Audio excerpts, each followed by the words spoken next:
Well, hello again. On my last day of my first semester at SKEMA Business School, the last working day of 2019 and the last working day for the entire decade. So we close off the 20 teens today and we get ready to move into 2020. So today I spent the morning doing a really good job of goofing off. Sometimes it just has to be done, and I played around looking at what's available in terms of executive education from various institutions, and then I played around looking at potential grant opportunities that I might happen to be interested in the new year. And then I treated myself to a lunch from the food trucks, which is probably not a real treat at all. It wasn't very good. But it is excellent that there's multiple food trucks that pull up just outside this building. Every day they're here, and there's a rotation of food trucks. So it's a bit of a mystery tour in terms of what you're going to get. And it's excellent that they turn up. I'm just kind of fussy with the whole food thing. So anyway, I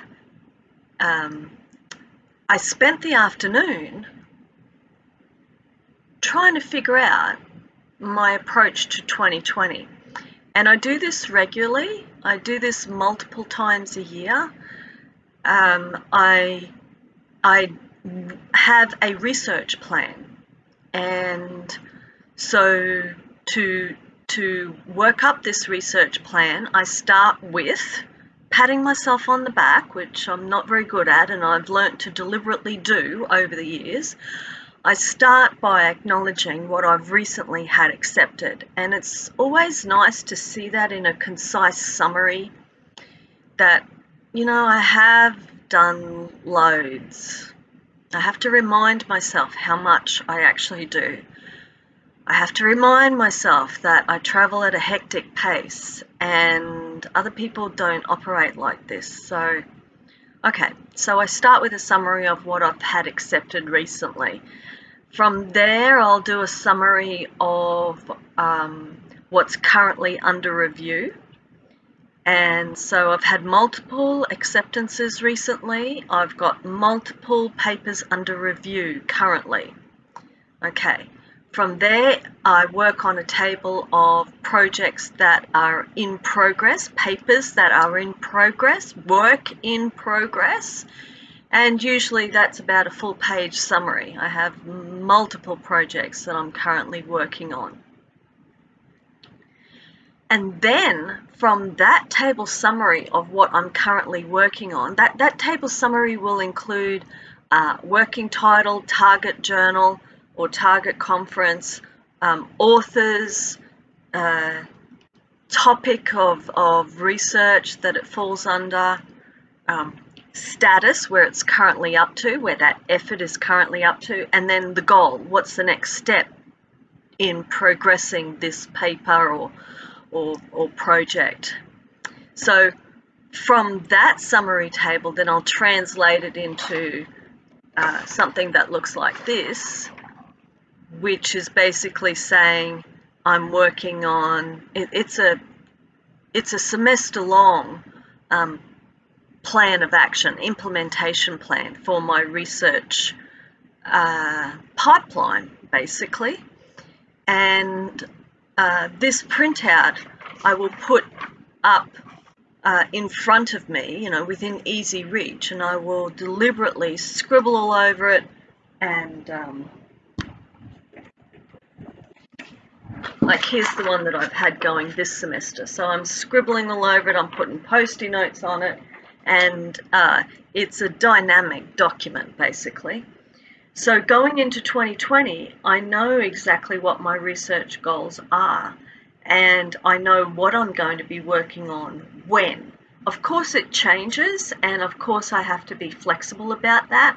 Sometimes I get a revise and resubmit come in and it'll throw off the whole plan and I'll have to adjust whether I like it or not, or whether I want to or not, but working on a revise and resubmit will take priority. So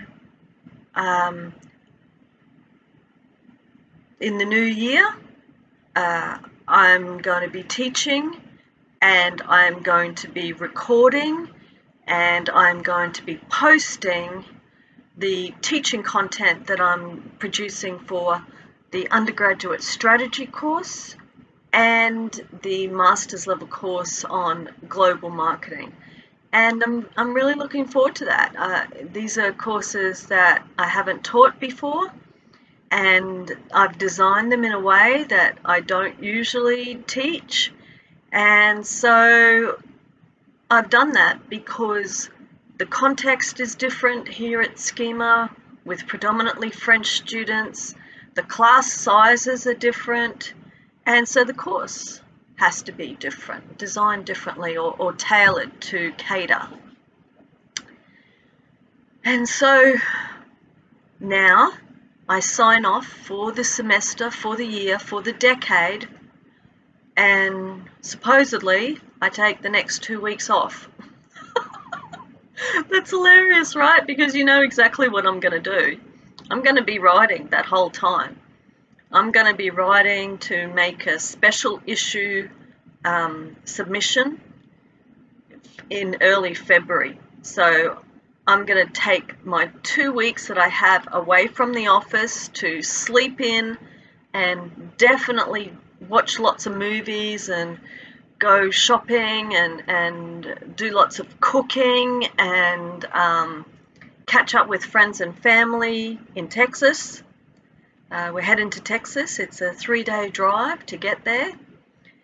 And we've got a house by the lake. We've rented a house by the lake, and I'm going to sit there and write as much as I like. It's like a luxury where I can just sit and write when I feel like it for however long I want to. So I'll be writing every day, but it won't be all day every day, and it won't be in the office. So I'm really looking forward to that.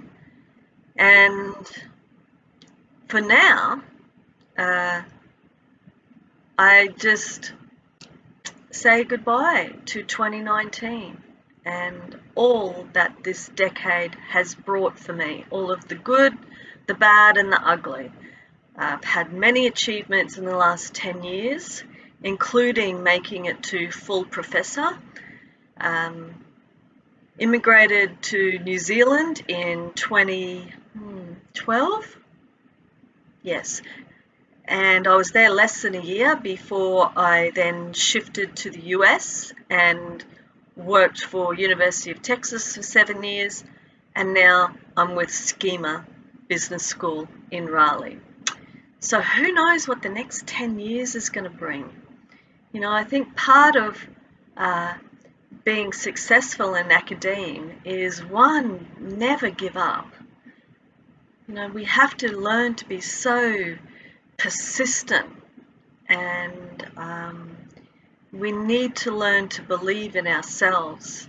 We also need to learn to be courageous in what we do, in what we write, in what we research, in what we publish, in how we teach, and how we live our lives. So one of the things that I haven't done a good job of is actually taking a break. So my version of taking a break is take some work with me and deliberately work in downtime in the time that I spend away from the office. So yeah, some would call me a workaholic. I think that I've remedied that a little bit over the years. I'm better than I used to be, but not completely. So yeah, I'm going to enjoy the next few weeks, and I'll see you again in January 2020.